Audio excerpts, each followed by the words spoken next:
Hello everyone, I welcome you at the platform of mandarin academy. International relation के जो topics हम cover कर रहे थे उसी सीरीज़ में आज हम नेक्स्ट टॉपिक को लेके आए। और जैसा कि आप जानते हैं कि जो हमारा इंटरनेशनल रिलेशन है वो पेपर थ्री के अंदर एक इंपॉर्टेंट रोल प्ले करता है और यहाँ से आपके करंट अफेयर से सवाल आने की भी संभावना होती है। तो यहाँ पे आप देखो यूनिट 1 के अंदर क्लियरली मेंशन है political system, world politics and current affairs. अब इसी का सब पार्ट है, ये देखिए आप हैं, जिसके अंदर ऑलरेडी हम कौन सी क्लासेस कवर रखे हैं। हम कवर कर चुके हैं emerging world order in the post cold war era, जिसके अंदर first world order, second world order और जो अब एक नया वर्ल्ड ऑर्डर इमर्ज हो रहा है जो कि 1991 के बाद में कोल्ड वॉर के बाद में खड़ा हुआ, उसके बारे में चर्चा की।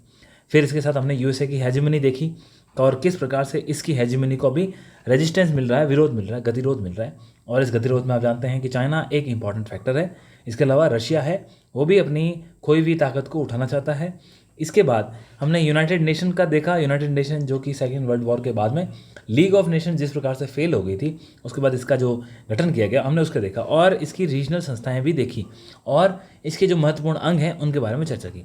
अब इसके बाद जो आज हमारा टॉपिक बनता है वो बनता है dynamics of international economy, international terrorism और एनवायरमेंटल इश्यूज़।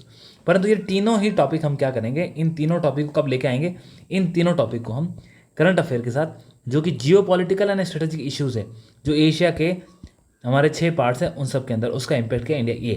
तो आज हम क्या करते हैं, आज हम स्विच करते हैं सेकंड टॉपिक पे, फॉरेन पॉलिसी ऑफ इंडिया। इसका इवोल्यूशन कैसे हुआ और इसके क्या डिटर्मिनेंट्स हैं ये देखेंगे। इवोल्यूशन से मतलब ये है कि ये फॉरेन पॉलिसी हमारी इंडिया आज़ादी के बाद से किस प्रकार से ये बनी है और कौन से इसके डिटर्मिनेंट या मुख्य पहलू हैं, इसका ऑब्जेक्टिव क्या है, ये चीज़ें देखेंगे। ओके, तो without any wasting any time तो हम काम स्टार्ट करते हैं और हम डिस्कस करते हैं हमारे इंडिया की फॉरेन पॉलिसी के बारे में। ओके,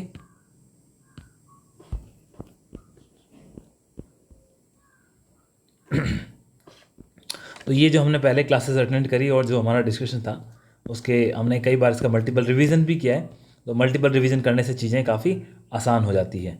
जैसा कि आपने यहाँ पे ये वाला चीज़ देखा होगा, मैंने आपको बताया था, सर्कल बना के बताया था, ये रहा कि कोई अपनी सुपर पावर को एस्टेब्लिश करता है तो कोई फॉल्ट लाइन होती है। उस फॉल्ट लाइन के आधार पर ही एक आइडियोलॉजी के आधार पर ही जंग लड़ा जाता है, विचारों का पोलराइजेशन होता है, अलायंस बनते हैं, प्रॉक्सी वॉर होता है और कंट्रीज अपनी हेजेमनी को एस्टेब्लिश करने का प्रयास करती है। फिर इमर्जिंग वर्ल्ड ऑर्डर, ये हमने काफ़ी चीज़ें देख ली। उसके बाद यूएसए हेजेमनी और उसके चैलेंजेस, ये सारे पावर देख ली हमने। काफ़ी अच्छे अच्छे फैक्ट भी डाले हैं जो आप एग्ज़ाम में यूज़ कर सकते हैं। फिर हमने बात करी थी कुछ ऑपरेशंस की जो यूएसए ने कंडक्ट किए, 2 मार्क के क्वेश्चन में पूछे गए हैं और कौन यूएसए की हेजेमनी को चैलेंज कर रहा है ये भी हम डिस्कस कर चुके हैं। आगे बढ़ते हैं। फिर इसके बाद हमने यूनाइटेड नेशंस की बात की, तो यहाँ पे आपका यूनाइटेड नेशन स्टार्ट हो गया, यूनाइटेड नेशन सिक्योरिटी काउंसिल, इसके रिफॉर्म्स वगैरह।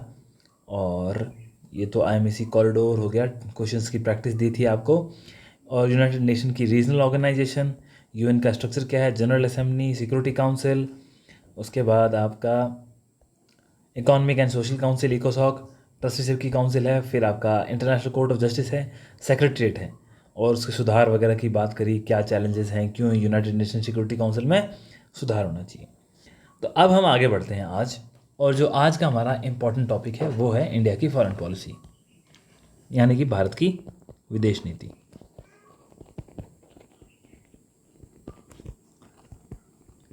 भारत की विदेश नीति पढ़ने से पहले हमें कुछ चीज़ें ध्यान रखनी होगी कि एक, हमारी जो विदेश नीति है वो किन आयामों पे है, इसका ऑब्जेक्टिव क्या है, सिलेबस के अंदर क्या लिखा है। एक लिखा है इसके डिटर्मिनेंट्स और इवोल्यूशन। जो फॉरेन पॉलिसी आज हम अपना रहे हैं वो किस प्रकार से बन के आई। तो पहले इवोल्यूशन है, फिर उसके डिटर्मिनेंट्स हैं। अब आपको ये समझना होगा कि हमारी फॉरेन पॉलिसी के कुछ प्रिंसिपल्स हैं या कुछ ऑब्जेक्टिव हैं। पहले वो आपको एक सिंपली बेसिकली बता देता हूँ, उसके बाद हम डिटेल्स में जाएंगे। फॉरेन पॉलिसी किसी भी कंट्री की क्यों होती है, उससे उसके आने वाले भविष्य के अंदर किस प्रकार की आकांक्षाओं को वो पालता है, उसका एक दूरगामी सोच और उस सोच के आधार पर किए गए जो उसके निर्णय हैं उनको दिखाता है।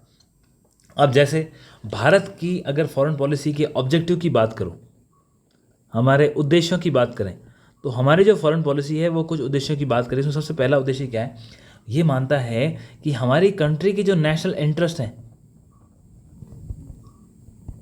जो हमारी कंट्री के नेशनल इंटरेस्ट है, उन नेशनल इंटरेस्ट को हमने बचाना है या प्रिजर्व करके रखना है।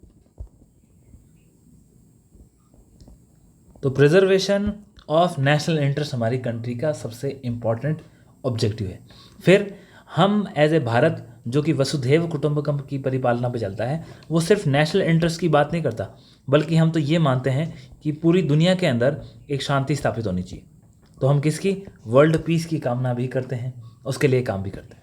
अब वर्ल्ड पीस के काम को हासिल करने के लिए सबसे इंपॉर्टेंट चीज़ क्या है? हम ये मानते हैं कि विश्व के अंदर डिसआर्मामेंट होना चाहिए, यानी कि जो हथियारों की होड़ मची हुई है, ये जो हथियारों की होड़ है उसके अंदर एक कमी आनी चाहिए। ये हम बात क्या कर रहे हैं? उद्देश्यों की बात कर रहे हैं कि आखिर हमारी फॉरेन पॉलिसी किन उद्देश्यों के आधार पर चल रही है। फिर इसके साथ हमारी फॉरेन पॉलिसी का इवैल्यूएशन कब हुआ? 1947 के बाद से। और आप जानते हैं उस वक्त भारत खुद एक गुलाम राष्ट्र था और इसके साथ ही कई राष्ट्र गुलाम थे। फिर हमने नॉन अलाइन मूवमेंट के अंदर भी लोगों का साथ दिया, कंट्रीज़ का साथ दिया। तो इन तीनों चीज़ों से हमने एक चीज़ सीखी, और वो ये सीखा कि हमें हमारी आज़ादी के साथ जो एफ्रो एशियन राष्ट्र हैं, एफ्रो एशियन मतलब कि जो अफ्रीका के और एशिया के वो राष्ट्र जो कि उपनिवेशवाद की समस्याओं से ग्रसित रहे, जो कि साम्राज्यवाद की समस्या से ग्रसित रहे, यानी कि कोलोनियलिज्म और एम्पीरियलिज्म, इन दोनों की समस्याओं से जो राष्ट्र ग्रसित थे, इनको आज़ाद करवाना, इनको फ्रीडम दिलवाना और इनके फ्रीडम को बचाए रखना, ये एजेंडा भारत की जो हमारी फॉरेन पॉलिसी है उसका एक मुख्य उद्देश्य है। इसलिए आज भी आप देखते हैं कि यदि फ़लस्तीन का जो इशू है, इंडिया वहाँ सपोर्ट करता है। वो क्यों करता है? इंडिया ये मानता है कि जो पहले से किसी का एस्टेब्लिश ऑर्डर है उसको आप छेड़ नहीं सकते, और साम्राज्यवाद और उपनिवेशवाद किसी भी रूप में आप किसी पे थोप नहीं सकते। चूँकि आप जानते हैं कि जो इज़राइल है, इस इज़राइल को 1948 के अंदर वहाँ एक टेरिटरी, कौन सी टेरिटरी? जो कि फ़लस्तीन अरब क्षेत्र में थी, वो टेरिटरी इज़राइलियन ज्यूज़ को दी गई। इसका मतलब क्या हुआ? आपने वहाँ पे स्थापित लोगों के ऊपर अपने साम्राज्यवादी नीति का इस्तेमाल करते हुए एक दबिश रूप में कोई आदेश पारित किया, जिसका पालन भारत की विदेश नीति मानने को बाध्य नहीं। ये भी एक मुख्य रीज़न है कि भारत हमेशा फ़लस्तीन को सपोर्ट करता है। इसके बाद आगे बढ़ें। इसके बाद भारत ये भी सोचता है कि हम क्या, देखिए आप क्या बात करी आपने, हमने बात करी उद्देश्यों के बारे में। कौन से उद्देश्य हैं? ये हमारी विदेश नीति के उद्देश्य हैं। पहला हमने बात करी नेशनल इंटरेस्ट के बारे में, बिल्कुल बात करी। फिर हम बोलते हैं कि विश्व के अंदर शांति की स्थापना होनी चाहिए, ये भी हमारा उद्देश्य है। तो पंचशील का जो सिद्धांत है वो इसके अंदर आता है, परंतु हम पंचशील का सिद्धांत कहाँ पढ़ेंगे? जो हमारा इवोल्यूशन हुआ है फॉरेन पॉलिसी का, जिस प्रकार से इसका निर्माण हुआ, वहाँ पढ़ेंगे। फिर हमने बात किसी करी डिसआर्मामेंट की। डिसआर्मामेंट मतलब हथियारों की जंग को हम कैसे खत्म करें। फिर हमने एफ्रो एशियन देशों की आज़ादी के बारे में बात कर रहे हैं। पांचवा, आप इसके अलावा आप ये भी देख सकते हो कि भारत जहाँ पर मौका मिलता है वहाँ ये इकोनॉमिक स्टेबिलिटी की बात करता है।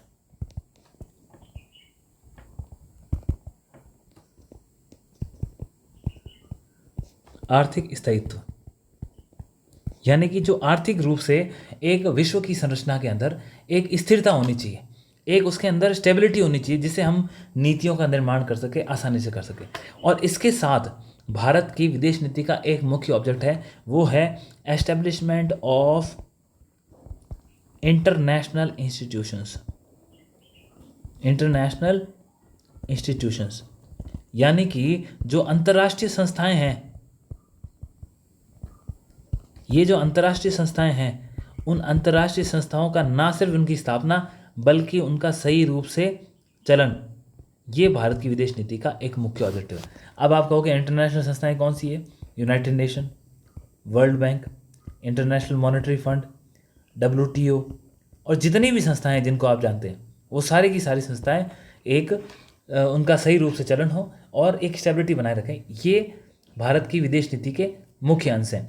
अभी रिसेंटली हमने इसमें क्या ऐड किया है, तो आपको एक और चीज़ ऐड कर देनी चाहिए, वो है क्लाइमेट चेंज। जो क्लाइमेट चेंज की समस्या है, उसके लिए भारत अपनी विदेश नीति को उस डायरेक्शन में मोल्ड कर रहा है। इसके साथ और क्या ऐड कर सकते हो आप? अभी रिसेंटली आपने देखा क्लाइमेट चेंज के अलावा, क्लाइमेट चेंज का इशू तो मेन चल ही रहा है, और इसके अलावा जो ग्लोबल सप्लाई चेन का डिस्ट्रप्शन है, वहाँ भी भारत की स्थिति है कि एक वर्ल्ड ऑर्डर एस्टेब्लिश हो जिसके अंदर विश्व के अंदर कोई एक ध्रुव नहीं होना चाहिए। विश्व जो ध्रुव है बहुध्रुव होना चाहिए, मल्टीपोलैरिटी हो। ये भी हमारा एक नया फॉरेन पॉलिसी का ऑब्जेक्टिव है, मल्टीपोलैरिटी। ऐसा नहीं है कि यूएसए ही एकमात्र अपनी थोप रहा है, और साथ में जो ग्लोबल साउथ है, ग्लोबल साउथ के साथ रहना और उसको प्रॉस्पर करके आगे बढ़ाना, ये हमारी फॉरेन पॉलिसी के क्या हो गए, ऑब्जेक्टिव हो गए। इस ऑब्जेक्टिव के बाद में, ये तो हमने ऑब्जेक्टिव देख लिया, अब हम चर्चा करेंगे कि हमारी फॉरेन पॉलिसी का जो हमारी भारत की विदेश नीति है, इसका इवैल्यूएशन कैसे हुआ, इवोल्यूशन, शुरुआत कहाँ से होती है उसके हिसाब से। तो आपको सबसे पहले जानना होगा, आज़ादी से पहले तो आप जानते हैं कि हमारे पास एक पॉलिटिकल पार्टी थी। आज़ादी से पहले मतलब कि हमारे पास पॉलिटिकल पार्टी के नाम से मुख्य रूप से इंडियन नेशनल कांग्रेस थी। और इंडियन नेशनल कांग्रेस के समय आज़ादी से पहले हमने क्या काम किया, हमने एक, ये सत्य है कि हमने ब्रिटिशर्स को सपोर्ट किया, और दूसरा काम हमने क्या किया, हम हमेशा उनके साथ डिप्लोमेटिक इंगेजमेंट बना के रखे। डन। ये दो चीज़ें मुख्य रूप से हुई, और इनका उद्देश्य क्या था, इन दोनों का ही उद्देश्य ये था कि भारत को अंग्रेज़ों के उपनिवेशवाद और साम्राज्यवाद की नीति से, उसकी गुलामी से बाहर निकालना। तो भारत को गुलामी से बाहर निकालना हमारा क्या था, मुख्य उद्देश्य था। डन। अब देखिए, अब आपको भारत के अंदर जितने भी फेमस प्राइम मिनिस्टर हुए हैं, उन प्राइम मिनिस्टर के आधार पे हमारी जो फॉरेन पॉलिसी है वो चलती है। तो सबसे पहले यदि आप 1950s की बात करोगे, जो सॉरी यदि आप इवोल्यूशन की बात करते, सबसे पहले आता है प्राइम मिनिस्टर कौन थे, जवाहरलाल नेहरू। तो नेहरू जी के समय की जो फॉरेन पॉलिसी है उसको हम नेहरूवियन इरा की फॉरेन पॉलिसी के नाम से भी जानते हैं, जवाहरलाल नेहरू। जवाहरलाल नेहरू की जो फॉरेन पॉलिसी थी उसमें सबसे पहले आपको ये समझना होगा, पहली बात तो ये हमारे इंडिया के फर्स्ट प्राइम मिनिस्टर थे और काफ़ी लंबे समय तक रहे। तो इनका कार्यकाल 1947 से लेकर के 1964 में, 1962 का हमारा चाइना का वॉर हुआ था, और 64 तक आप रहे, और इसी समय उनकी डेथ हो गई थी। डेथ होने के बाद हमारे शास्त्री जी को इमीडिएटली प्राइम मिनिस्टर बनाया गया। डन। अब देखो आप क्या हुआ, आज़ाद हुए, आज़ाद होते ही हमारा पार्टीशन हुआ, पार्टीशन होने के बाद दो राष्ट्र बन गए। अब इन दो राष्ट्रों के बनने से क्या हुआ, मास लेवल पर माइग्रेशन हुआ, हिंदूज़ और मुस्लिम। पाकिस्तान से जो हिंदूज़ थे वो इंडिया की तरफ आए, इंडिया से जो मुस्लिम से पाकिस्तान की तरफ गए। ऐसा नहीं हुआ, लेकिन इससे क्या हुआ, इससे सबसे इंपॉर्टेंट जो घटना हुई उसको बोलते हैं कम्युनल वायलेंस।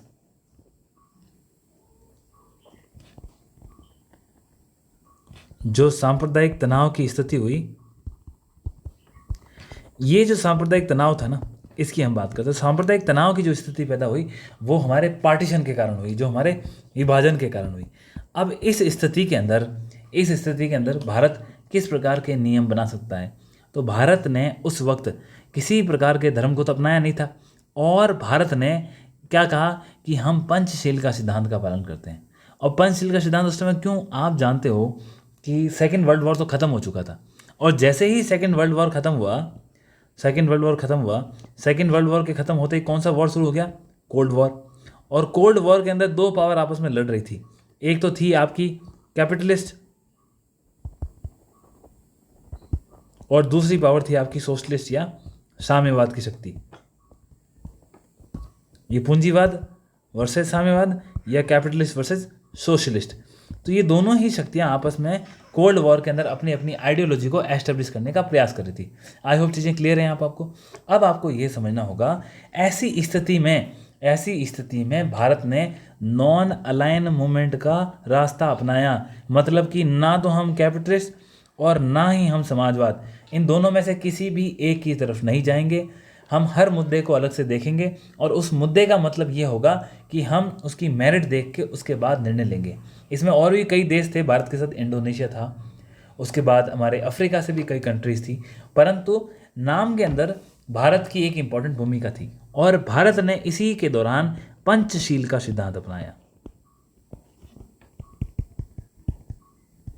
और ये जो पंचशील का सिद्धांत हमने अपनाया, ये पंचशील का सिद्धांत क्या है, इसमें कुछ नहीं है, ऐसे नाम बड़ा है, लेकिन हमने कुछ 5 सिद्धांत है वो पालन किए। और ये क्यों किए, क्योंकि स्थिति ही ऐसी थी उसमें।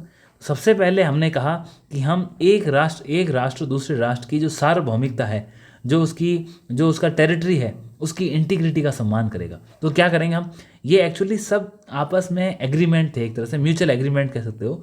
तो ये म्यूचुअल रेस्पेक्ट थी। किसको ये म्यूचुअल रेस्पेक्ट दी पंचशील में हमने, कि हम हर राष्ट्र की जो सोवरेनिटी है, उसकी जो सार्वभौमिकता है,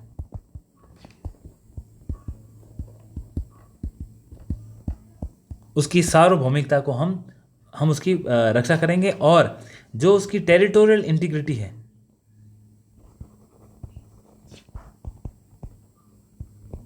उसका भी सम्मान करेंगे। आपके राष्ट्र की जो सीमा है उसमें हमारा कोई हस्तक्षेप नहीं होगा। अब इसी पॉइंट पे ही अभी करंटली मैं कुछ चीज़ें आपको करंट की ऐड करता हूँ। जैसा कि आप जानते हैं कि इंडिया पाकिस्तान का जो इकोनॉमिक कॉरिडोर है वो कहाँ से निकलता है, वो भारत की भू सीमा के अंदर से निकलता है। इसीलिए भारत कहता है कि जब हम किसी और की टेरिटोरियल इंटीग्रिटी की रेस्पेक्ट करते हैं तो उसको भी हमारी टेरिटोरियल इंटीग्रिटी की रेस्पेक्ट करनी चाहिए। इसीलिए Bharat belt and road initiative, जो चाइना का एक मेगा इंफ्रास्ट्रक्चर प्रोजेक्ट है, उसका, और उसके साथ CPEC, sorry not India, CPEC, China Pakistan economic corridor है उसका, इन दोनों का भारत पूर्ण रूप से विरोध करता है और इसको एक्सेप्ट नहीं करता है। क्यों नहीं करता है? क्योंकि आपने हमारी जो टेरिटोरियल इंटीग्रिटी है, उस जो हमारा म्यूचुअल एक पंचशील का सिद्धांत था, आपने उसका पालन नहीं किया। दूसरा हमारा कंसेप्ट क्या है पंचशील के सिद्धांत में, वो बोलता है कि म्यूचुअल नॉन एग्रेशन। क्या है म्यूचुअल नॉन एग्रेशन? यानी कि ना तो मैं आपकी तरफ अटैक करूंगा, ना आप मेरे करेंगे, हम एक दूसरे के खिलाफ किसी प्रकार का एग्रेशन फॉलो नहीं करेंगे। तो जैसे कि आप जानते हैं कि 1947 से लेकर के 1962 तक इंडिया और चाइना के बीच में कोई युद्ध नहीं हुआ और कोई हालात ख़राब नहीं हुए। तो ये दिखाता है कि हम दोनों ने ही इसको म्यूचुअल नॉन एग्रेशन को पालन किया। ये केस पाकिस्तान के साथ नहीं था, पर तो चाइना के साथ था। और इवन 1962 में जो वॉर हुआ उसमें हमारी एक डिफीट हुई। उस डिफीट के बाद भी 1962 से लेके साल 2020 तक गलवान का जो इंसिडेंट हुआ, और गलवान से पहले 2017 के अंदर जो सिक्किम के अंदर इंसिडेंट हुए, डोकलाम का जो विवाद हुआ, इस विवादों से पहले एक लंबा समय आपसी शांति का रहा। तो ये भी एक दिखाता है कि हमने म्यूचुअल नॉन एग्रेशन को काफ़ी लंबे अरसे तक पालन किया। आई होप ये क्लियर है। फिर देखो, थर्ड जो पंचशील का सिद्धांत है वो ये बोल रहा है कि एक दूसरे राज्य के जो आंतरिक मामले हैं ना, उसके अंदर कोई भी इंटरफेरेंस नहीं करेगा। यानी कि ये भी क्या है, आपसी सहमति है तो म्यूचुअल, क्या हो गया, म्यूचुअल नॉन इंटरफेरेंस। और किस चीज़ में आप इंटरफेयर नहीं करोगे? जो भी आपकी डोमेस्टिक पॉलिसीज़ है या आपके जो भी डोमेस्टिक चीज़ें हैं, डोमेस्टिक अफेयर्स हैं, इसके अंदर हम कोई भी इंटरफेरेंस नहीं करेगा। और ये चीज़ें हमको देखने को मिली। अभी रिसेंटली देखने को मिला है कि नेपाल की जो इंटरनल पॉलिटिक्स है, वहाँ पर चाइना ने उसको डिस्टर्ब करने का प्रयास किया है, परंतु भारत और चाइना ने अभी तक आपस में जो खुद की उन दोनों की नीतियाँ हैं, उसके अंदर एक म्यूचुअल नॉन इंटरफेरेंस की जो उनका पंचशील का सिद्धांत है, उसका पालन किया है। फिर हम बात करते हैं, इसके अलावा जो नेहरू जी के हमारे पंचशील का सिद्धांत था, उसके अंदर था एक समानता की बात की थी उन्होंने, और इस समानता के साथ यही कहा था कि जो भी फायदा हो वो दोनों ही राष्ट्रों को हो। तो यानी कि म्यूचुअल बेनिफिट, समानता को आप इक्वालिटी कह लो, तो इक्वालिटी एंड म्यूचुअल बेनिफिट, इसकी भी इन्होंने किसने बात करी? पंचशील के सिद्धांत में। और लास्ट सबसे इंपॉर्टेंट यही था कि पीसफुल को एग्जिस्टेंस, कि दोनों ही राष्ट्र शांति से एक दूसरे के साथ रहेंगे। तो ये पंचशील के सिद्धांत भारत की नेहरू जी के समय में फॉरेन पॉलिसी का सबसे इम्पॉर्टेंट हिस्सा था। आप समझ रहे हैं? और इन्हीं चीज़ों को समझते हुए आप ये मान लीजिए, इन पंचशील सिद्धांतों का आज भी हम पालन कर रहे हैं, और ये पंचशील सिद्धांत भारत की फॉरेन पॉलिसी का एक अभिन्न हिस्सा रहे हैं। और कब से रहे? नेहरू जी के काल से रहे। अब डन। अब इसके साथ आपको ये समझना होगा कि मैंने आपको ऑलरेडी बता दिया कि नेहरू जी के काल में कुछ चीज़ें जो हमारे इंटरनेशनल रिलेशन पे हुई थी। तो एक तो आप ये देखो, यूनाइटेड नेशन के अंदर हम 1945 के आसपास ही हमें भी हिस्सा मिल गया था और हम उसके मेंबर बन गए थे। दूसरा, नॉन अलाइन मूवमेंट की मैंने बात कर ली कि नॉन अलाइन मूवमेंट के हम एक इंपॉर्टेंट पार्टनर थे। फिर 1962 के अंदर हमारा एक इंपॉर्टेंट लड़ाई हुई चाइना के साथ, उसकी हमने बात कर ली। और इस लड़ाई ने भारत की जो फॉरेन पॉलिसी थी उसमें एक नया आयाम जोड़ा, और उस आयाम का नाम था कि भारत ने कहा कि अब हमें जो मिलिट्री इंगेजमेंट है दूसरे राष्ट्रों के साथ, मिलिट्री इंगेजमेंट, एक राष्ट्र से दूसरे राष्ट्रों के साथ हमें मिलिट्री इंगेजमेंट में इन्वॉल्व होना पड़ेगा, और जो हमारी मिलिट्री है उस मिलिट्री के ऊपर भी एक्सपेंडिचर करके उसको मॉडर्नाइज करना होगा, क्योंकि ये मॉडर्नाइजेशन की कमी में ही हम हमारे जो चाइना के साथ युद्ध था उसमें हमको 1962 में काफ़ी दर्द झेलना पड़ा। और यही एक मिलिट्री इंगेजमेंट के कारण ही आपको पता होगा कि इसी काल के अंदर इंडिया के सोवियत से जो रिश्ते थे ना, यूएसएसआर से, वो काफ़ी इम्प्रूव हुए थे। अब क्यों इम्प्रूव हुए? क्योंकि आप समझ सकते हो, क्योंकि हमने जो 1962 का वॉर देखा उसने हमें मजबूर किया कि हमें पॉलिटिकल और इकोनॉमिक रिश्ते बनाने होंगे। किससे? सोवियत से। और यही एक कारण था कि हमें सोवियत से काफ़ी फॉरेन फंडिंग मिली, वहाँ से हमारे पास काफ़ी पैसा भी आया, और इस पैसे के साथ हमें और क्या मिला? इसी पैसे के साथ हमें मिलिट्री असिस्टेंस भी मिला। ये चीज़ें नेहरू जी की फॉरेन पॉलिसी के अभिन्न हिस्से थे। और आप समझ गए कि हमने जो पंचशील के सिद्धांत डायरेक्ट एग्जाम में आ सकता है, और स्टार्टिंग की जो फॉरेन पॉलिसी होती है वो एक बैकड्रॉप होती है, उसका इंपॉर्टेंस पता होना चाहिए। उसकी इंपॉर्टेंस के बाद ही हम आके और बात कर सकते हैं। ठीक है। अब नेहरू जी के बाद के अंदर आप जानते हैं कि एक छोटा सा कार्यकाल किसका था? शास्त्री जी का। और शास्त्री जी के बाद में कौन आ जाते हैं आपके? इंदिरा गांधी आ जाती है। तो नेहरू जी वाली चीज़ें तो आपको क्लियर होगी। आप अगर बेसिकली याद रखें तो एक नॉन अलाइंड को याद रखना है। नॉन अलाइंड क्यों? क्योंकि ये एक तरह से कोल्ड वॉर का जो जन्म हुआ उसके आधार पर ये चीज़ें भी निकल के आई। और मेन कौन था इसके अंदर? इंडिया, इंडोनेशिया, घाना। फिर पंचशील की बात कर ली हमने कि एक दूसरे के साथ इंटरफेरेंस करेंगे, मतलब नॉन इंटरफेरेंस हो गया। फिर नॉन एग्रेशन हो गया, पीसफुल को एग्जिस्टेंस हो गया, एक दूसरे की सोवरेनिटी की रेस्पेक्ट करना हो गया, और क्या था आपका? एंड म्यूचुअल बेनिफिट हो गया। ये सारी की सारी चीज़ें आपके पंचशील में आ गई।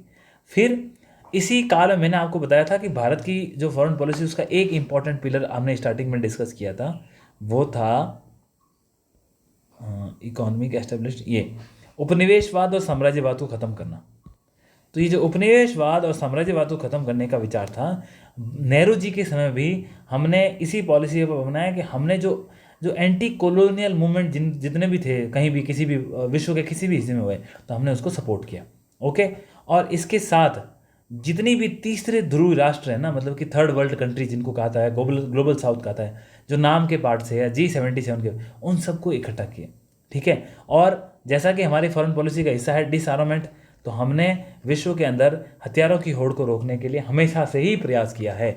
ये फॉरेन पॉलिसी नेहरू जी के समय के कुछ इंपॉर्टेंट पिलर्स थे जिनकी हमने बात करी। आई होप यहाँ तक आपको क्लियर होगा। इसके बाद आता है शास्त्री जी का काल। शास्त्री जी के काल की सबसे इंपॉर्टेंट घटना यही है कि एक तो शास्त्री जी का समय काल बहुत छोटा था। लाल बहादुर शास्त्री, तो ये हमारे इंडिया के नेहरू जी के बाद प्राइम मिनिस्टर बने, और नेहरू जी का सडन डिमाइस होने के बाद काफ़ी क्रिटिकल सिचुएशन के अंदर ये बना, क्योंकि 1962 का वॉर हम हार चुके थे, और इस वॉर को हारने से ना केवल नेहरू जी के ऊपर परंतु संपूर्ण राष्ट्र के ऊपर ना एक धब्बा लग चुका था। मिलिट्रीली भी हम वीक थे। आप समझ गए? इन प्रेशर के बाद में, इन सारी चीज़ों के बाद में हम क्या बढ़े? हमने नेहरू जी के समय फिर क्या किया कि जब नेहरू जी उस वक्त जब हमारे प्राइम मिनिस्टर थे, तो एक और समस्या हमारे सामने पैदा हो गई, और वो समस्या थी 1965 का वॉर। लाल बहादुर शास्त्री जी के टाइम पे जो एक फॉरेन पॉलिसी में चेंज देखने को मिला, क्योंकि इससे पहले जो फॉरेन पॉलिसी के अंदर जो भी आयाम देखने को मिले वो किसके समय थे? जवाहरलाल नेहरू के समय। और लाल बहादुर शास्त्री जी ने जैसे ही टेक ओवर किया after the demise of Jawaharlal Nehru, तो 1964 में जब इन्होंने टेक ओवर किया, तो इनके सामने दो बड़े चैलेंजेस आए। एक तो हम बड़े फेमसली जानते हैं कि इंडिया और पाकिस्तान का वॉर हुआ था 1965 का, बट उससे इम्पॉर्टेंट एक और इशू था, वो था कि चाइना ने अपना एक न्यूक्लियर एक्सप्लोजन किया था। चाइना ने एक न्यूक्लियर बॉम्ब टेस्ट किया था 1964 के अंदर, और 64 के अंदर उन्होंने टेक ओवर किया। अब आप देखिए कि इशू ये है कि एक्चुअली आपका पड़ोसी, यदि जैसे इंडिया और पाकिस्तान के लिए भी यही इशू चला था, और इंडिया और चाइना के लिए भी यही चला कि आपका पड़ोसी अगर न्यूक्लियर टेस्ट कर रहा है, तो भारत के अंदर भी क्या हुआ, जो न्यूक्लियर टेस्ट करने के फेवर में थी जो लॉबी, वो स्ट्रांग हो गई। जो न्यूक्लियर लॉबी थी जो भारत में टेस्ट करवाना चाहती थी, वो क्या हो गई? स्ट्रांग हो गई। और ये जो स्ट्रांग लॉबी थी वो किसके प्रिंसिपल के अगेंस्ट थी? ये प्रिंसिपल थी नेहरू की जो फॉरेन पॉलिसी के अगेंस्ट में। तो यहाँ से आपको क्या देखने को मिला? एक चेंज देखने को मिला है फॉरेन पॉलिसी में। आपको यहाँ से क्या देखने को मिल रहा है? एक चेंज देखने को मिल रहा है। अब ऐसे में हुआ ये, सब्सिक्वेंटली चाइना के टेस्ट करने के बाद हमने अगले दशक के अंदर हमने भी टेस्ट किया, परंतु चाइना ने उस वक्त पॉलिसी रखी की थी कि हम कोई पहला यूज़ नहीं करेंगे। और ये जो हमने टेस्ट किया है वो किस लिए किया है? ताकि चाइना यूएसए का जो खतरा है उसको टालने के लिए। आप समझ गए, ये एक चीज़। इससे इंपॉर्टेंट इशू इंडिया और पाकिस्तान का वॉर 1965। सबसे पहले आपको ये समझना होगा कि ये वॉर एक अनडिक्लेयर वॉर था। पाकिस्तान ने अनडिक्लेयर वॉर इंडिया के ऊपर शुरू कर दिया, और उस वक्त हमारी जो बोन ऑफ कंटेंशन थी, मेन समस्या थी, वो थी कश्मीर की। कश्मीर को लेकर के कोई रेजोल्यूशन हुआ नहीं था और कश्मीर की समस्या चल रही थी। अब 1965 वार में आपने देखा कि लाल बहादुर शास्त्री के ऊपर भी एक चैलेंज था, क्योंकि नेहरू के बाद जिस तरह से ये एक कन्फ्रंटेशन थी, तो वो हमारी फॉरेन पॉलिसी को भी चैलेंज कर रही थी। तो लाल बहादुर शास्त्री ने यहाँ पे टफ स्टैंड लिया और उन्होंने कहा कि हम जो जवाब जैसा देना है हम उसी प्रकार से देंगे। तो आप समझ गए, उसी वक्त तो ये नारे फेमस हुए थे, जय जवान और जय किसान। आप समझे। तो इन नारों के साथ इंडिया ने 1965 के वॉर में किसको डिफीट किया? पाकिस्तान को। अब डिफीट तो कर दिया, परंतु आप जानते हैं कि हमने फर्स्ट पॉलिसी के अंदर नेहरू के समय हमने एक ये देखा कि हमारे मिलिट्री इंगेजमेंट किसके साथ हो गए थे? सोवियत के साथ हो गए थे। और सोवियत के साथ मिलिट्री इंगेजमेंट होने के कारण यहाँ पर 1965 वॉर के बाद सोवियत ने इंटरफेयर किया, और सोवियत के इंटरफेरेंस में ताशकंद एग्रीमेंट हुआ। ये बड़ा फेमस एग्रीमेंट है ताशकंद एग्रीमेंट, जो हमारी फॉरेन पॉलिसी के अंदर एक लैंडमार्क है। तो इसको आप ज़रूर ध्यान रखें, एग्जाम में अगर सवाल आ जाए तो जो ताशकंद एग्रीमेंट हुआ, तो ये ताशकंद एग्रीमेंट किसके बीच हुआ? इंडिया और पाकिस्तान के बीच में। और इस ताशकंद एग्रीमेंट को जो मीडिएट किसने कराया? वो आपके यूनाइटेड स्टेट सोवियत संघ, मतलब कि सोवियत संघ की अध्यक्षता के अंदर ये चीज़ें कराई गई। और उन्होंने दोनों ही कंट्रीज़ को इस बात के लिए एग्री किया कि जितने भी आपके फोर्सेस हैं उन फोर्सेस को आप विड्रॉ करेंगे। जितने भी आपकी फोर्सेस हैं उन फोर्सेस को क्या करेंगे? आप विड्रॉ करेंगे।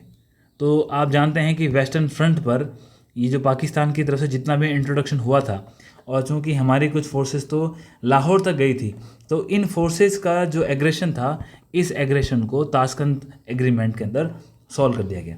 और इस सॉल्व करने के साथ ही, ये जब सॉल्यूशन हो गया, सॉल्व करने के साथ ही जो एक मेन कंटेंशन इशू था वो कौन सा था? कश्मीर। इसका कोई भी फिर भी हल नहीं निकला, और दो कंट्री यहाँ पे इंडिया के क्लियरली सपोर्ट में आई थी। आपको ये याद रखना चाहिए, एक कंट्री, जो बाकी और कोई नहीं आया, क्लियरली किसी ने नहीं बोला, लेकिन मलेशिया और सिंगापुर, ये दोनों ही कंट्री इंडिया के सपोर्ट में आई थी। किसके खिलाफ? पाकिस्तान के खिलाफ। चूँकि जो सोवियत संघ है वो मीडिएट कर रहा था, तो उन्होंने डायरेक्टली फिर भी पाकिस्तान को इसमें उनके खिलाफ कोई स्टैंड तो नहीं लिया, फिर भी बाकी सब ने अपनी न्यूट्रलिटी बनाई रखी। तो ये 1965 में जो हमारी फॉरेन पॉलिसी थी, उसका हमको सेकंड फेज़ देखने को मिलता है। इसके बाद थर्ड फेज़ के अंदर इंदिरा गांधी आती है। यहाँ से आपको ध्यान देने की ज़रूरत है। थर्ड फेज़ में हमारे कौन आ गई? इंदिरा गांधी। और आपकी इन्फॉर्मेशन के लिए बता दूं, होप अवेयर होंगे कि जो लाल बहादुर शास्त्री साहब थे, इनकी एक अननेचुरल डेथ हो गई थी ताशकंद एग्रीमेंट में ही, जब वो वहीं पर ताशकंद में मौजूद थे। जो उसके बाद उनकी बॉडी को यहाँ लाया गया, ये काफ़ी क्रिटिकली था, कुछ चीज़ें इसमें क्लियर नहीं हुई।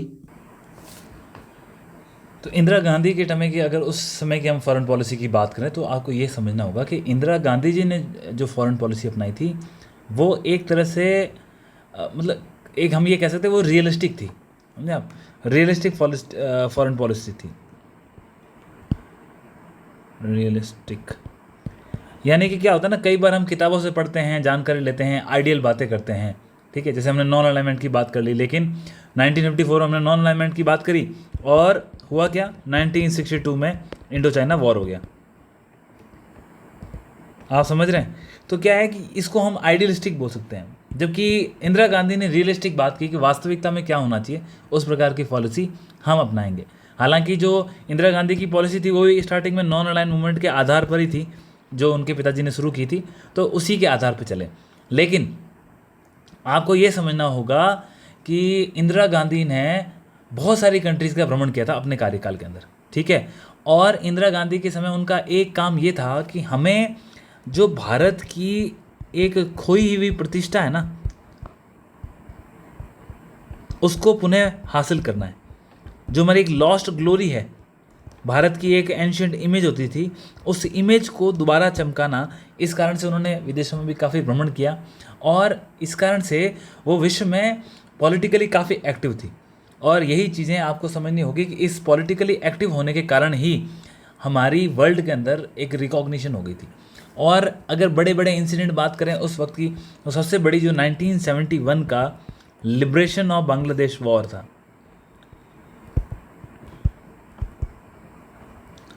जिनको जानकारी है उनके लिए ठीक है, अदरवाइज मैं आपको बताता हूँ। ये इंडिया का मैप, और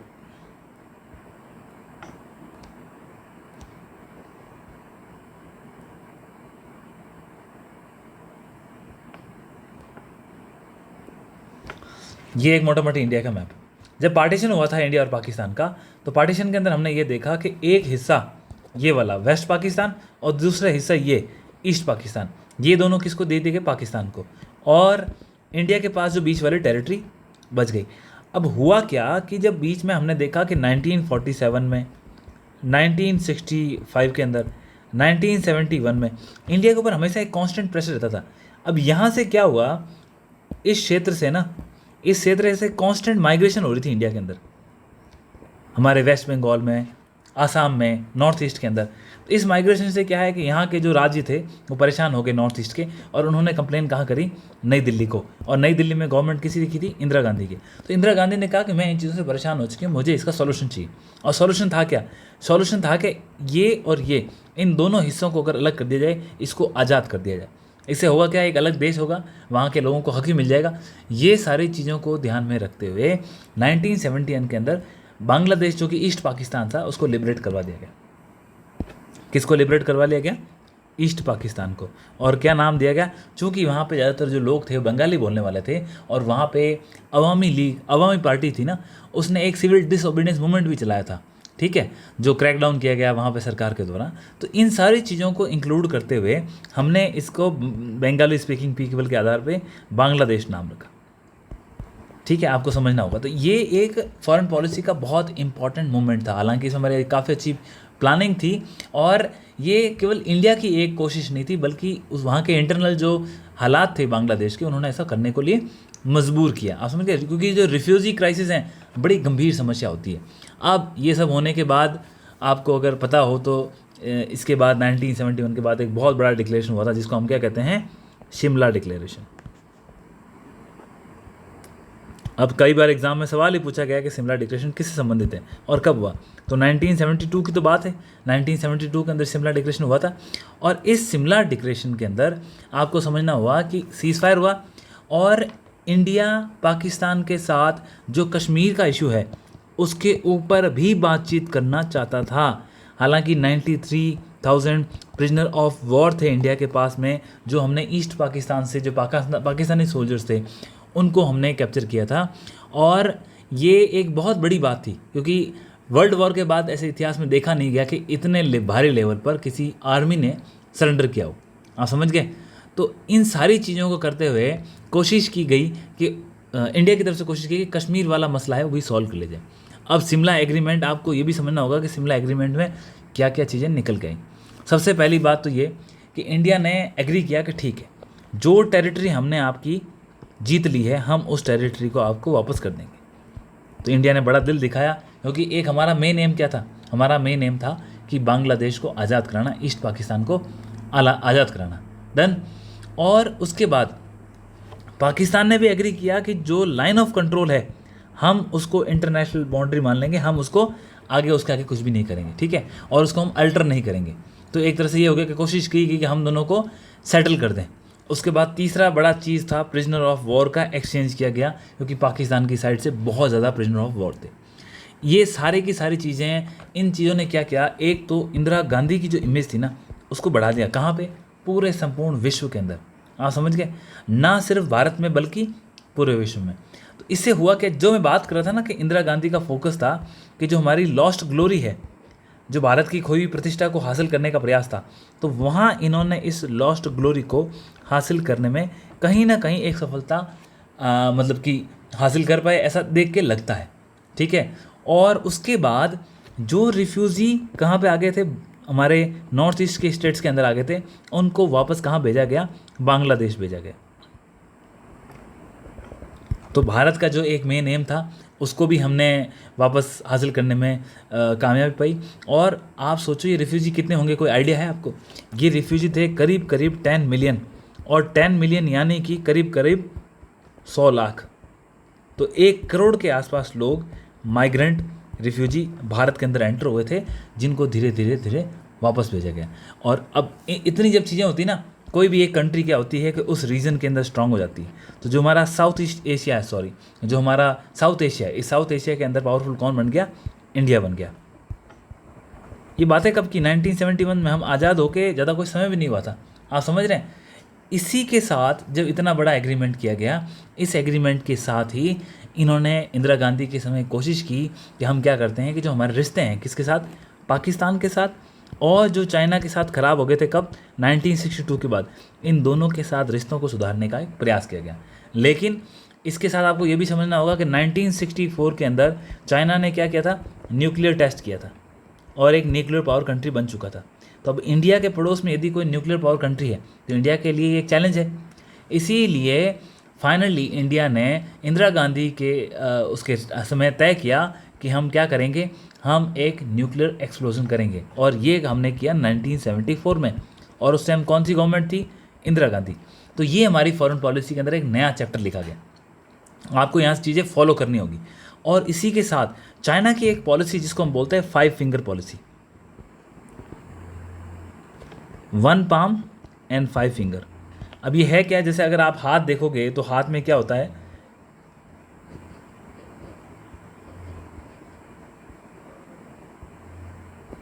तो इसी तरह का हाथ होता है। मैं कोई ड्राइंग में अच्छा नहीं हूँ तो उससे सही नहीं बनी होगी, लेकिन ये 5 फिंगर पॉलिसी कहते हैं।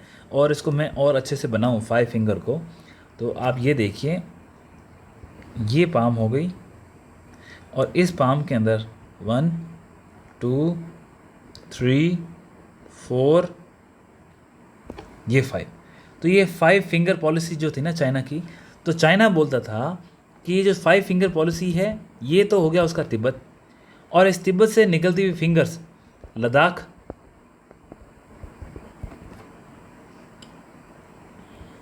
फिर आपका नेपाल, भूटान, सिक्किम, और ये आपका अरुणाचल प्रदेश। चाइना का ये एक लॉन्ग टर्म का विज़न है कि ये जो 5 फिंगर पॉलिसी उसके तहत ये सारे के सारे हिस्से जो है ना, चाइना ये मानता है कि ये जो हमारा बुद्धिज़्म कल्चर है उसके आधार पे है, और तिब्बत का एक भाग रह चुके हैं, और इसे जीतने का उसका। तो आप देखो कभी भी आपको डिस्प्यूट मिलेगा इंडिया और चाइना के अंदर, तो वो लद्दाख में मिल सकता है, वो सिक्किम मिल सकता है, और अरुणाचल प्रदेश। तो अरुणाचल प्रदेश वालों को तो आज भी आप देखते हैं कि उनको स्टेपल वीज़ा दिया जाता है। तो आप देख सकते हैं कि जो उनका वीज़ा होता है स्टेपल, यानी कि उनका ये मानना है कि ये भारत के नागरिक नहीं है। वो ये मानता है कि Arunachal Pradesh is the part of Tibet, that is part of China. अब लद्दाख के अंदर भी आपने देखा होगा जिस प्रकार से विवाद हुआ, 2020 वाला गलवान वाला इशू है, तो ये इसीलिए है कि वो इन मुद्दों को एक्टिव रखना चाहता है। सिक्किम में आप जानते ही हैं, लेकिन जब भारत ने तिब्बत को हिस्सा मान लिया किसका? चाइना का, उसी प्रकार से 1974 के अंदर हमने भी तिब्बत का अधिग्रहण कर लिया, या फिर उन्होंने अपनी विलिंगली तिब्बत के लोगों ने भारत को चुन लिया। तो ये एक बहुत बड़ा मुद्दा था भारत की फॉरेन पॉलिसी के अंदर, जो कि तिब्बत का मर्जर किया गया था किसके साथ? इंडिया के साथ। और इसी के साथ जब बांग्लादेश का युद्ध लड़ा था हमने 1971 का, इसी समय हमने यूएसएसआर के साथ, सोवियत संघ के साथ हमने एक स्ट्रेटेजिक ट्रिटी साइन करी, जिसके तहत हमने यूएसएसआर के साथ ट्रिटी की कि यदि कोई बाहर से एक्सटर्नल थ्रेट आता है तो यूएसएसआर, सोवियत है, वो साउथ एशिया के अंदर इंडिया की हेल्प करेगा। और ये हमें इसका फ़ायदा 1971 के बांग्लादेश वॉर में भी देखने को मिला। आप समझ गए? इन सारी चीज़ों से इंडिया की जो एक इमेज थी वो काफ़ी अच्छी हुई, और इन्हीं की चीज़ों के साथ धीरे धीरे हमारे डिप्लोमेटिक रिलेशन चाइना के साथ सुधरे, और सुधरने के साथ इसका चाइना की तरफ से भी एक वेलकम किया गया। अब जो 1971 की हमारी सोवियत के साथ एक जो फ्रेंडशिप हुई 1971 की जो ट्रीटी के बाद, और इसने हम दोनों के रिश्ते काफ़ी प्रगाढ़ कर दिए। लेकिन हुआ क्या, अब यहाँ पे जब आप यूएसएसआर के क्लोज चले गए तो आपका दुश्मन कौन हो गया? यूएसए, क्योंकि कोल्ड वॉर का टाइम है और प्रॉक्सीज लड़े जा रहे हैं। और यूएसए के प्रॉक्सी कौन बन गए? एक बन गया चाइना और दूसरा बन गया पाकिस्तान। आप समझ गए। जैसे ही यूएसएसआर ने इंडिया को सपोर्ट किया वैसे ही पाकिस्तान को सपोर्ट किसका मिला, यूएसए का। आप समझ गए। ये सारी चीज़ें, इससे क्या हुआ, हमारी जो रिलेशनशिप थी यूएसएसआर के साथ वो और क्लोज हुई। और फिर हमने यहीं से हमारी फॉरेन पॉलिसी के तहत हमने कौन सा मॉडल अपनाने का विचार कर लिया, सोवियत मॉडल। हालांकि इसके ऊपर हम काम कर रहे थे, लेकिन 1970s के अंदर ये काफ़ी इफेक्टिव हमको दिखाई दिया। आई होप आपको ये सारी चीज़ें क्लियर हो गई होगी। अब यूएसए के साथ रिश्ते हमारे यहाँ से गड़बड़ हो गए होंगे। क्यों गड़बड़ हो गए होंगे, मेन रीजंस क्या है, हम न्यूक्लियर टेस्ट कर रहे हैं, हम यूएसएसआर के करीब जा रहे हैं, हम पाकिस्तान के खिलाफ वॉर लड़ रहे हैं। इन सारी चीज़ों से यूएसए को नाराज़ तो होना ही था। तो यही वो चीज़ें हैं जिससे यूएसए के साथ हमारे डिफरेंस बढ़े, पाकिस्तान के साथ यूएसए के रिलेशन अच्छे हुए, चाइना के रिलेशन से अच्छे हुए, और चाइना को इकोनॉमिक ग्रोथ करने का मौका मिला। समझ गए आप। इस प्रकार से वर्ल्ड पॉलिटिक्स है वो प्ले करती है। That's all from the Indira Gandhi perspective. और 1984 के अंदर आप जानते हैं कि जो उन्होंने यहाँ पे हमारे पंजाब के अंदर जब ये खालिस्तान का इशू काफ़ी मुद्दा गर्म था, तो उस वक्त ऑपरेशन ब्लू स्टार कंडक्ट किया गया गवर्नमेंट ऑफ इंडिया के द्वारा। और उस ब्लू स्टार के अंदर जो हमारा सेक्रेड टेम्पल है, गोल्डन टेम्पल, वहाँ पे अटैक किया गया फोर्सेस के द्वारा। जिस कारण से क्या हुआ कि एक एक तरह से एक पर्टिकुलर कम्युनिटी में प्राइम मिनिस्टर के खिलाफ, उनके एक्शंस के खिलाफ नाराज़गी थी। फिर उनके जो एक सिख बॉडीगार्ड थे उनके द्वारा उनके ऊपर गोली मारकर उनकी हत्या भी कर दी गई। तो 1984 में हमको इंदिरा गांधी जी की मृत्यु या डिमाइस ऑफ इंदिरा गांधी देखने को मिलता है, जिसके बाद एक हैवी मैंडेट मिलता है किसको, राजीव गांधी को। और जो ये राजीव गांधी को हैवी मैंडेट मिलता है, ये कब मिलता है, ये मिलता है उनको 1984 के इलेक्शन में ही, जब इंदिरा गांधी की डेथ हो गई थी। और यहाँ से राजीव गांधी ने एक नई फॉरेन पॉलिसी की शुरुआत की। परंतु आपको ये समझना होगा, एक जो मैंडेट मिला था 400 प्लस के आसपास सीट जीत के आए थे, और ये इफेक्ट किसका था, इंदिरा गांधी का था, आपको समझना होगा। तो राजीव गांधी ने मोस्टली जो अपनी फॉरेन पॉलिसी अपनाई, उसके अंदर प्रिंसिपल्स कौन से थे, जो नेहरू ने फॉलो किए, जो इंदिरा गांधी ने फॉलो किए। इन्हीं प्रिंसिपल्स के ऊपर कौन चले, राजीव गांधी। और सेम जो दुनिया के अंदर हमारी एक इमेज बनी थी, उसके ऊपर हमने काम किया। और सेम इंडिया उन्हीं प्रिंसिपल, डिसआर्मामेंट की बात करी हमने, न्यूक्लियर डिसआर्मामेंट की बात करी, और हमने बोला कि जो पीसफुल को एग्जिस्टेंस होना चाहिए, जो हमारे जो क्या कहते हैं अपने पंचशील के सिद्धांत है, उसके ऊपर काम करने की हमने बातें करी। ये सारी की सारी चीज़ों को उन्होंने कंटिन्यू करने का प्रयास किया। इन सब के साथ जो अगर आप फाइनली इम्पोर्टेंट चीज़ देखोगे तो आपको ये समझना होगा कि यहाँ पर आने के बाद, चूँकि 1991 के अंदर आप जानते हैं कि यूएसएसआर का विघटन हुआ था, डन।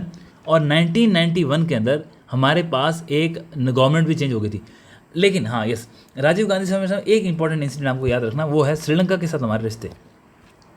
श्रीलंका के अंदर जो LTTE था, liberation tigers of Tamil, LTTE, liberation tigers of Tamil, इनके साथ राजीव गांधी के समय इंडिया और श्रीलंका के बीच में एक अकॉर्ड साइन हुआ था, जिसके अंदर इंडिया ने एग्री किया था कि हम पीस कीपिंग फोर्स भेजेंगे, कहाँ पे, श्रीलंका के अंदर।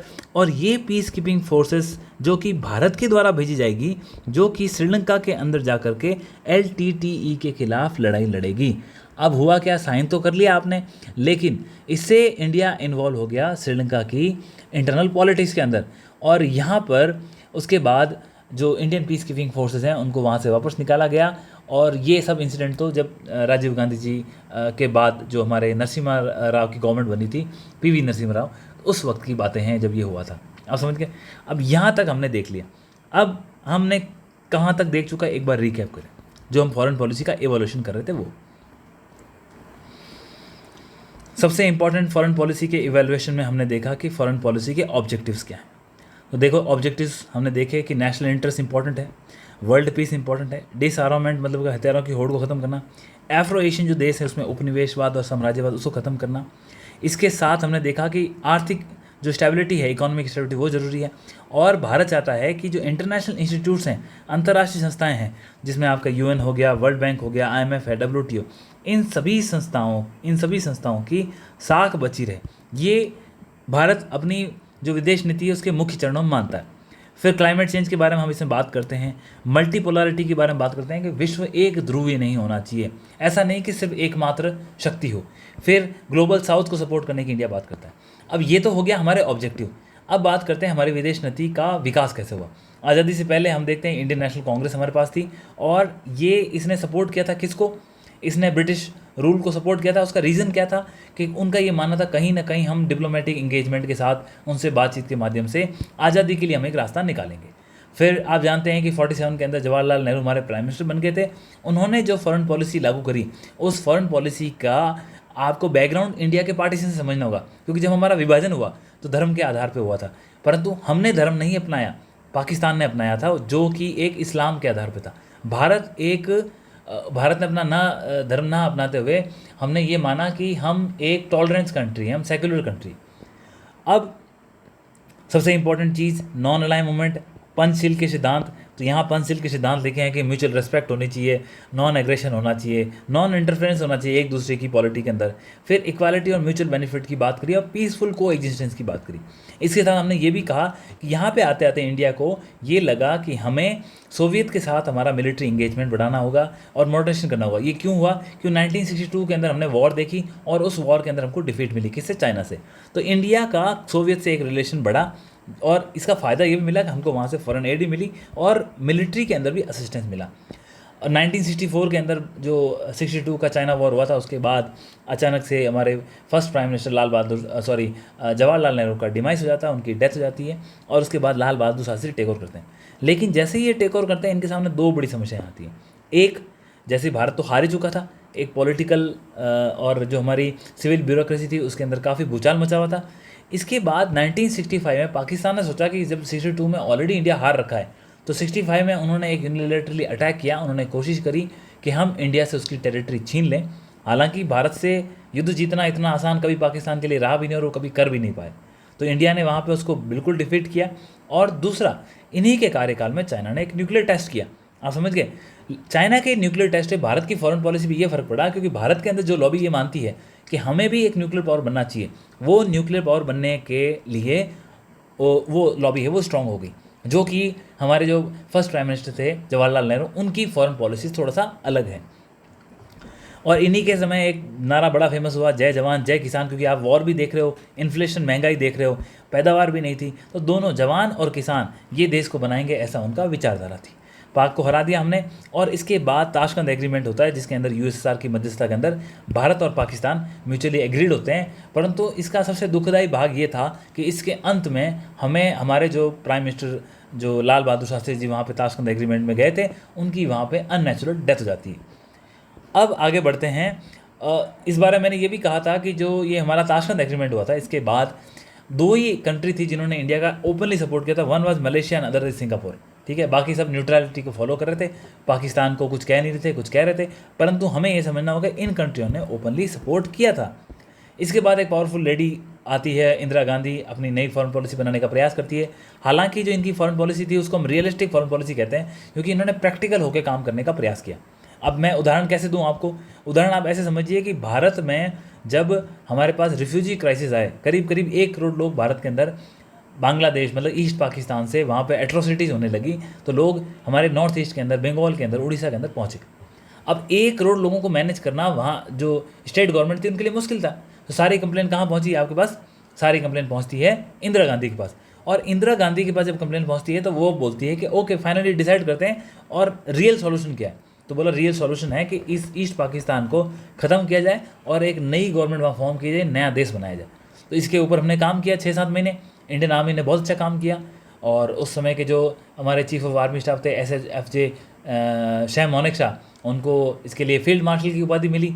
और इसके बाद ईस्ट पाकिस्तान जो कि नया देश एक बांग्लादेश बन गया। इसको हमने जिस प्लान के साथ किया, हमने यूएसएसआर के क्लोज गए, उससे हमने पीस ट्रीटी साइन करी, और इस वॉर के बाद सिमला एग्रीमेंट हुआ। सिमला एग्रीमेंट के अंदर पाकिस्तान से काफ़ी मुद्दे हल करने की कोशिश की गई, लेकिन कश्मीर का मुद्दा फिर भी रह गया। कुछ बातें हमने बताई कि इस मुद्दे में क्या क्या इंपॉर्टेंट बात हुई। जो टेरिटरी भारत ने जीती थी वो पाकिस्तान को वापस दे दी। प्रिजनर ऑफ वॉर का एक्सचेंज किया गया। LOC को पाकिस्तान ने माना कि हम LOC को वायलेट नहीं करेंगे, हालांकि वर्तमान में उसके बाद हमको कई इंसिडेंट देखने को मिले। आखिर में 1989 में हमको कारगिल का वॉर, 1999 में हमको कारगिल वॉर भी देखने को मिला। और उसके बाद जो रिफ्यूजी आए थे उन रिफ्यूजियों को वापस भेजने का प्रयास भी किया गया। और साउथ एशिया के अंदर एक नई पावर जो कि लीडरशिप की पोजीशन में आई, इंडिया का जन्म होता है। ये रियलिस्टिक फॉरेन पॉलिसी किसकी है? इंदिरा गांधी की। इसी फॉरेन पॉलिसी के साथ आपको ये समझना होगा कि इंदिरा गांधी ने पाकिस्तान और चाइना के साथ अपने रिश्ते सुधारने का प्रयास किया, क्योंकि 62 में जब से हम हारे चाइना से, तो हम उनसे बात करने की स्थिति में काफ़ी टाइम बाद डिप्लोमेटिक रिश्ते बनाए गए। इन रिश्तों के बाद ही जो चाइना की 5 फिंगर की पॉलिसी मैंने बढ़िया से एक्सप्लेन की थी, इसको टैकल करने का प्रयास किया। और फिर धीरे धीरे सोवियत का प्रभाव भारत के ऊपर पड़ने लगा। उनकी पॉलिसीज़ का 1970s के अंदर इंटीग्रेशन करने का प्रयास किया गया। 1984 बड़ा ही दुखदायी साल था, क्योंकि इंदिरा गांधी की मौत हो गई। उसके साथ राजीव गांधी को एक भारी मैंडेट मिला, क्योंकि जो भारत का इमोशनल सपोर्ट था राजीव गांधी गवर्नमेंट को, वो मिला। और इंदिरा गांधी के नाम पे लोगों ने वोट दिए और 400+ सीट्स लोकसभा के अंदर लेके आए। जो वर्तमान के अंदर हमारी 2024 के अंदर लोकसभा के जो इलेक्शंस हो रहे हैं, उस वक्त बीजेपी गवर्नमेंट सोच रही है कि हम इस मैंडेट को लेके आएंगे। लेट्स सी कि रिजल्ट्स क्या आते हैं, लेकिन चर्चा ये चल रही है।